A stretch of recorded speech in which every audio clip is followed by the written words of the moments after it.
This is another animation that I made up to show how the Whitewater unit works.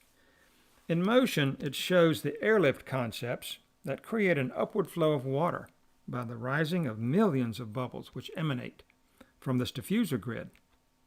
Other parts are the deflector hood, the knee wall, and a confinement gate which keeps the fish in, of course, and the raceway wall. Water flowing. Let's put this in motion. Now, a few bubbles, it's not going to make a lot of difference. It's not going to help much. So what we want to do is produce as many bubbles as we possibly can with the amount of energy that we can expend. And this is why this system with the low horsepower blowers, low pressure, high volume air works so well with this diffuser grid. I'm going to put all the bubbles that we can get in there, so that we have an upward flow of bubbles that pushes water ahead of each bubble and pulls water behind it with the friction. So as you can imagine, millions and millions of these bubbles flowing upward is going to produce a pretty strong flow of water. Now there's a trade-off between the small size of bubbles, which the smaller the bubble and the surface to area volume ratio will have better diffusion of oxygen, but they just don't rise very fast.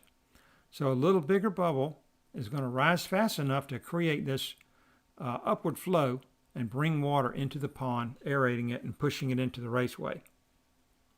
And we found that the aero tube at a depth of about 1 meter deep will produce a 4 millimeter size bubble roughly. And that's just about the perfect size for this system.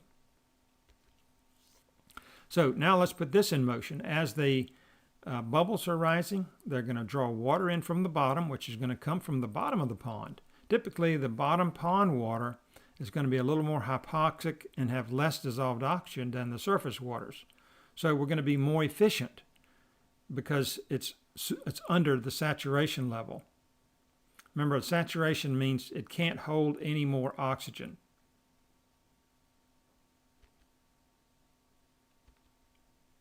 So let's continue this system. Add a few fish. And this is how the system is going to be operating with a Whitewater unit operating perfectly. They're going to be producing dissolved oxygen down to the diffuser grid. And then that rises up through this box-shaped unit into the raceway. Now typically the water flow is going to be a little stronger at the surface than at the bottom, but as the water progresses down the length of the raceway, it becomes more uniform in its velocity.